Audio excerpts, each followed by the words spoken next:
Good morning, one and all.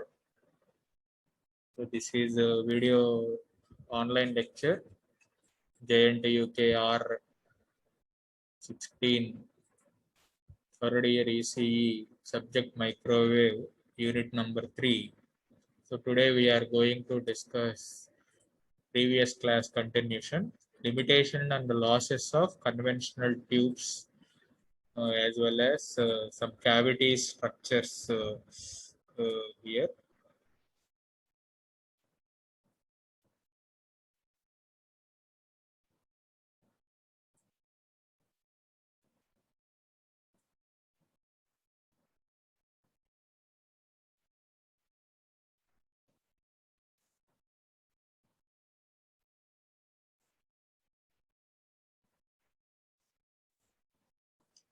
So this is the third loss limitation. This is the third limitation for our conventional tubes. Affected due to RF losses. Sometimes these type of effects implemented in microwave devices or communication prototype devices.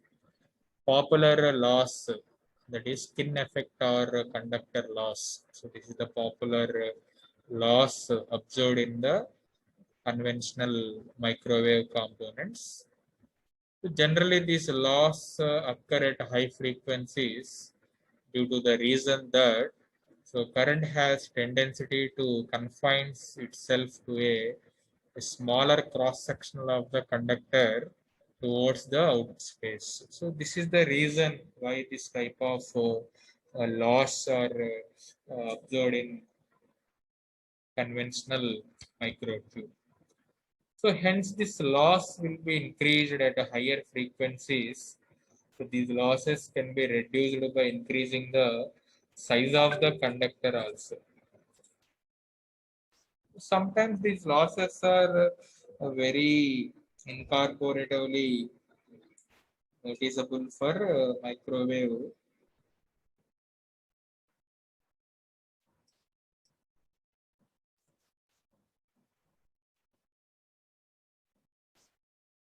Next loss, dielectric loss. Yesterday we already completed.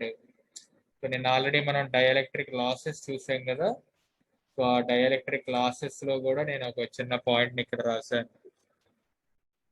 ఈ dielectric losses అనేవి మనం వాడేటువంటి microwave components లో ఉండేటువంటి insulating materials గా చెప్పేటువంటి glass type materials కానివ్వండి, లేదా సిలికాన్ టైప్ మెటీరియల్స్ కానివ్వండి, లేదా ప్లాస్టిక్ మెటీరియల్స్ కానివ్వండి, ఇవన్నీ కూడా మనకి డైఎలక్ట్రిక్ లాసెస్ కి కారణం అవుతున్నాయండి. ఆ డైఎలక్ట్రిక్ లాస్ కి నేను ఇక్కడ ఒక ఈక్వేషన్ అనేది రాశానండి. P equal to loss equals to pi into frequencies voltage epsilon r tan into conductivity. So already మనం ప్రీవియస్ ఒక కన్క్లూజన్ అయితే వచ్చాం కదండి. If power frequency increases, power loss increases. So this is the estimate of tube base and to reduce the surface area of the glasses. And so these are the some popular limitations including losses in microwave tubes. And losses in microwave tubes, one of the best estimated question అండి. మనం ఈ question మీద చాలా అవగాహన అనేది ఇప్పటి వరకు మనం ఏర్పరచుకున్నామండి. ఇంకో చిన్నపాటి లాస్ కూడా నేను ఇక్కడ చెప్పానండి, దట్ ఈజ్ రేడియేషన్ లాస్ అండి. సో రేడియేషన్ లాస్ అంటే ఏంటండి, జనరల్ గా ఇవన్నీ కూడా మనకి మైక్రోవేవ్ కానీ ఏడబ్ల్యూపి యాంటెనాస్ కాంపోనెంట్స్ కానీ రేడియల్ వేవ్స్ ని మనకి ఈఎం ఎనర్జీస్ ని రేడియల్ వేవ్స్ రూపంలో ఇస్తాయి. కాబట్టి ఈ యొక్క రేడియల్ వేవ్స్ అనేవి మనకి రేడియేషన్ ఎలిమెంట్ ద్వారా మనకి బయటకు వెళ్ళేటువంటి అవకాశం ఉంది. కాబట్టి ఈ రేడియేషన్ లాసెస్ కూడా వన్ ఆఫ్ ద అకౌంటబిలిటీలోకి వస్తున్నాయండి.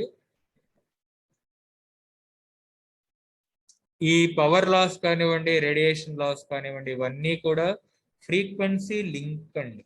జనరల్ గా according to the frequency range ప్రకారంగా ఈ రేడియేషన్ లాసెస్ కూడా నోటీసబుల్ అవుతాయి. కాబట్టి ఈ రేడియేషన్ లాసెస్, ప్రీవియస్ మనకి పవర్ లాస్, ఇవన్నిటిని కూడా మనం proper shielding of the tubes, manufacturing లో కాన్సన్ట్రేషన్ గా మనం ఫ్యాబ్రికేషన్ కనుక చేసుకున్నట్లయితే మనకి ఇలాంటి లాసెస్ అన్నిటినీ కూడా మనం ఫర్దర్ గా చక్కగా మనం తగ్గించుకోవచ్చండి. కాబట్టి లాసెస్ వస్తే ఏంటంటే అంటే అక్యురసీ ప్రాబ్లం వస్తుందండి, రీడింగ్స్ కానివ్వండి, కాంపోనెంట్ వర్కింగ్ ఫినామినా మీద కూడా ఈ యొక్క ప్రాబ్లం అనేది చూపిస్తాయి. కాబట్టి ఇవన్నీ before fabricated component fabrication testing చేసేసుకొని అన్ని పర్ఫెక్ట్ గా ఉన్నప్పుడు మాత్రమే మనం ఈ కాంపోనెంట్స్ అనే వాటిని లాంచింగ్ చేస్తూ ఉంటామండి.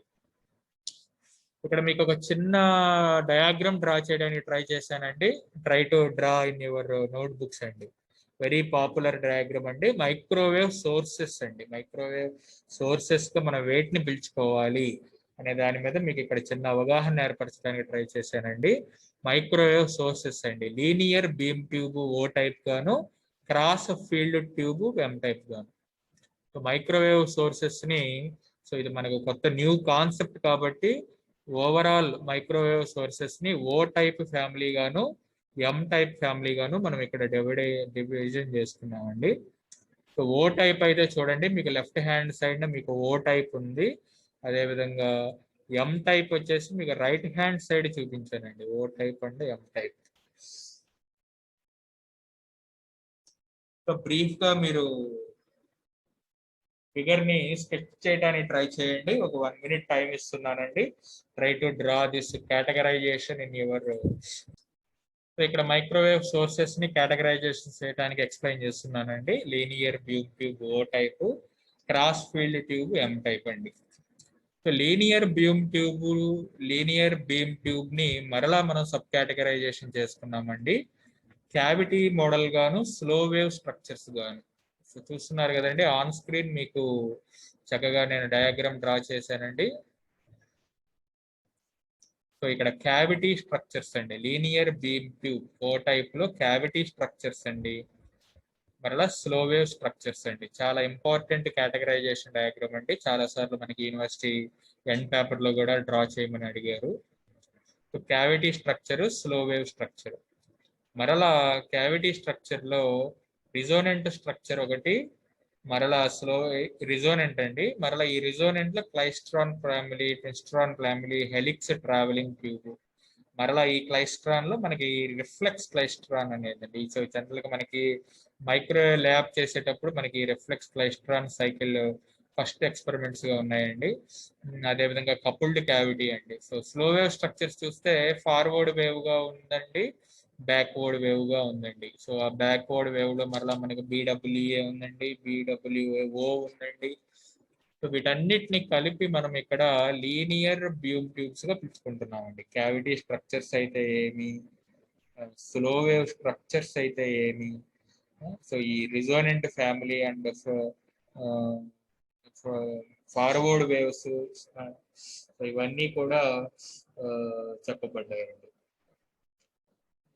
ఇక్కడేమో ఎం టైప్ అండి, క్రాస్ ఫీల్డ్ ట్యూబ్స్ అండి. సో క్రాస్ ఫీల్డ్ ట్యూబ్స్, ఈ ఎం టైప్ లో రిజోనెంట్ మోడల్లో చూస్తున్నారు కదా ఆన్ స్క్రీన్ మీద రెడ్ హైలైటర్ వేసానండి. రిజోనెంట్ మోడల్ అండి, నాన్ రిజోనెంట్ మోడల్ అండి, అదేవిధంగా మేసర్ ఎఫెక్ట్ అండి. ఓకేనండి. ఈ రిజోనెంట్ మోడల్లో స్టాండింగ్ వేవ్ ఒకటండి, అదేవిధంగా రీట్రెంట్ ఒకటండి, మ్యాగ్నెట్రాన్ ఒకటండి. Standing wave, reentrant, magnetron. Non resonant లో ఫార్వర్డ్ వేవ్, బ్యాక్వర్డ్ వేవ్ అండి.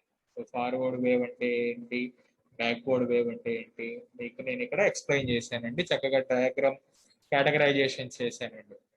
సో మరలా ఈ ఫార్వర్డ్ వేవ్ లో రీట్రెంట్ మోడల్ ఒకటి ఉన్నదండి, నాన్ రీట్రెంట్ మోడల్ అనేది ఒకటి ఉన్నదండి. మళ్ళీ ఈ బ్యాక్వర్డ్ వేవ్ లో రీట్రెంట్ మోడల్ ఒకటి ఉన్నదండి, మరలా నాన్ రీట్రెంట్ మోడల్ ఒకటి ఉన్నదండి. సో ఇదే మళ్ళీ బ్యాక్వర్డ్ ఎం టైప్ నాన్ రెజోనెంట్ బ్యాక్వర్డ్ రీట్రెంట్ లో యాంప్లిట్రాన్ అనేది ఒక మోడల్ అండి, క్యాబిట్రాన్ అనేది ఒక మోడల్ అండి, గ్లైట్రాన్ అనేది. సో ఇవన్నీ కూడా మనకి ఫర్దర్ గా వచ్చేటువంటి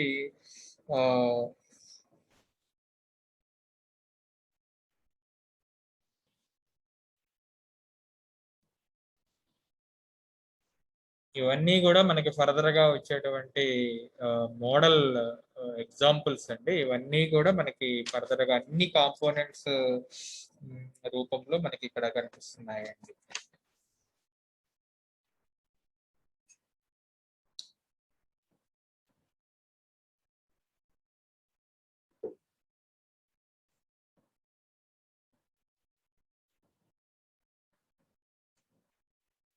సో మనకి సిలబస్ లో వచ్చేటప్పటికి ఏమేమి పెట్టున్నామో చూద్దామండి ఒకసారి.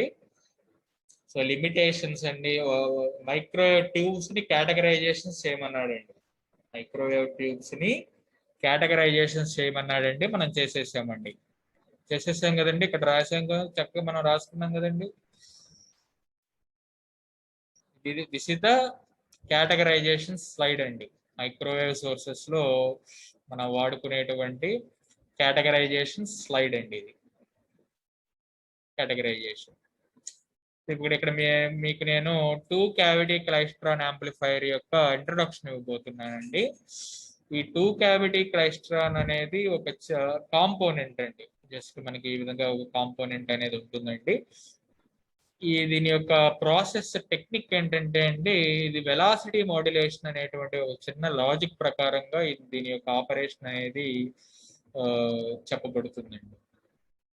ఈ వెలాసిటీ మాడ్యులేషన్ అంటే ఏంటంటే ఒక సర్టైన్ వేలో ఈ యొక్క వెలాసిటీ ఎలక్ట్రాన్స్ అనేవి ఒక బంచర్ క్యావిటీ నుంచి క్యాచర్ క్యావిటీకి ప్రయాణిస్తూ ఉంటాయండి. ఆ ప్రయాణించేటువంటి క్రమంలో జరిగేటువంటి ఆ యొక్క చర్య ద్వారా మనకి ఇక్కడ ఆంప్లిఫికేషన్ అనేది జరుగుతుందండి.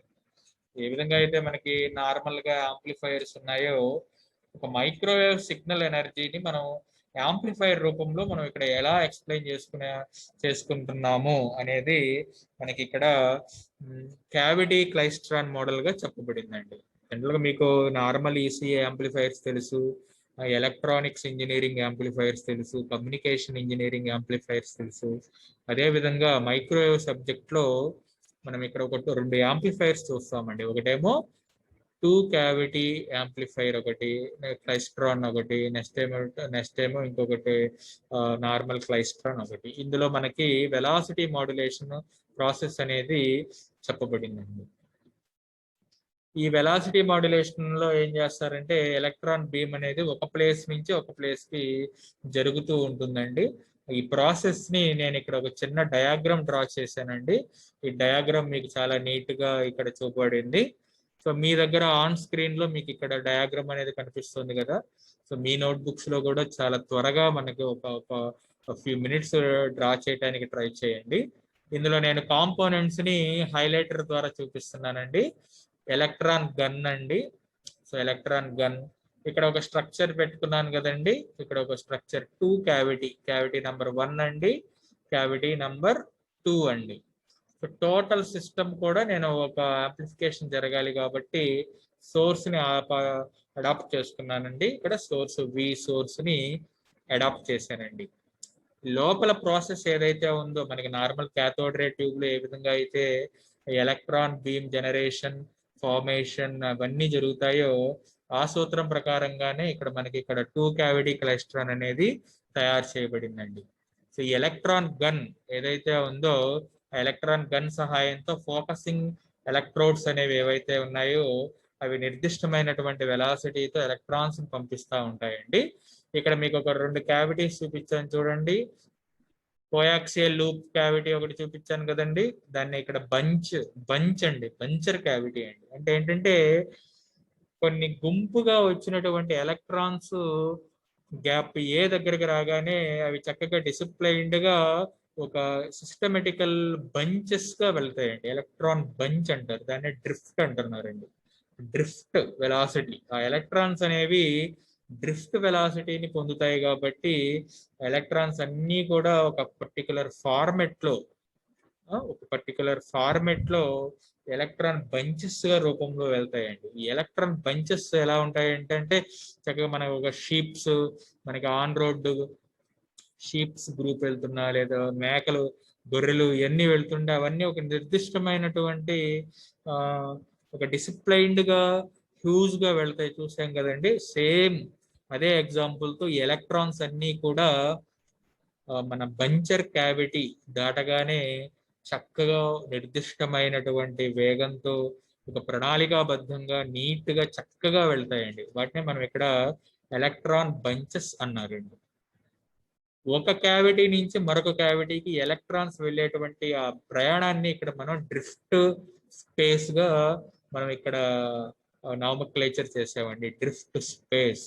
సో బంచర్ అండ్ ఇవన్నీ కూడా ఎప్పుడైతే ఈ యొక్క షీప్స్ కానివ్వండి, కౌస్ కానివ్వండి, యానిమల్స్ కానివ్వండి, డే టైం అంతా వాటి యొక్క ప్రణాళిక కంప్లీట్ అవగానే ఏ విధంగా అయితే ఓనర్ దగ్గరికి చేరుకుంటాయో లేదా వాటి యొక్క రెస్ట్ హౌస్కి వెళ్తాయో, సేమ్ ఇక్కడ అన్ని అలా ప్రయాణించినటువంటి డ్రిఫ్ట్, ఆ వెలాసిటీతో ప్రయాణించేటటువంటి ఎలక్ట్రాన్ బంచెస్ ఏవైతే ఉన్నాయో, ఆ ఎలక్ట్రాన్ బంచెస్ అన్నీ కూడా సర్టెన్ వెలాసిటీని పొందగానే కొంత దూరం ప్రయాణించేసేసి క్యాచర్ క్యావిటీ దగ్గరికి వచ్చేస్తాయండి. తర్వాత catcher output of catcher cavity దగ్గర మళ్ళీ ఈ గుంపు ఏర్పడినటువంటి ఎలక్ట్రాన్స్ అన్నిటినీ కూడా చక్కగా ఒక నిర్దిష్టమైనటువంటి రేస్ రూపంలో యానోడ్ ప్లేట్ కి అందుతాయండి. సో ఇది ఒక సైక్లిక్ ప్రాసెస్ అండి. ఈ విధంగా ఎలక్ట్రాన్స్ అనేవి సర్టెన్ వెలాసిటీని పొందేసేసి ఆంప్లిఫికేషన్ రూపంలో ఒక టూ క్యావిటీ స్ట్రక్చర్ కి అడాప్ట్ అయ్యి ఒక టూ క్యావిటీ స్ట్రక్చర్ కి చేసుకొని చక్కగా ఈ యొక్క యాంప్లిఫికేషన్ ప్రాసెస్ అనేది మనకి ఇక్కడ చెప్పబడిందండి. దాన్ని ఇక్కడ నేను రైటింగ్ రూపంలో రాశాను, చూడండి ఒకసారి చదువుతున్నానండి, అందరం చూద్దాం. So A two cavity klystron amplifier is basically performed with velocity modulation. Okay కదండి, వెలాసిటీ ఇక్కడ ఒక కీ పాయింట్, కీ టర్మ్ అండి, velocity modulation. Here, high velocity electron beam is formed and focusing and sent down along the glass tube through a input terminal or input cavity or buncher cavity. Words booklet lo meer rayalandi, technical words andi, buncher cavity. A field free drift space, so output cavity, so it is a catcher cavity, collectrode or anode andi. The anode is kept at positive potential with respect to the cathode, normal operation. Electron beam passes through gap A consisting of two grids of the buncher cavity separated by very small distance, and another two grids of catcher cavity with a small gap.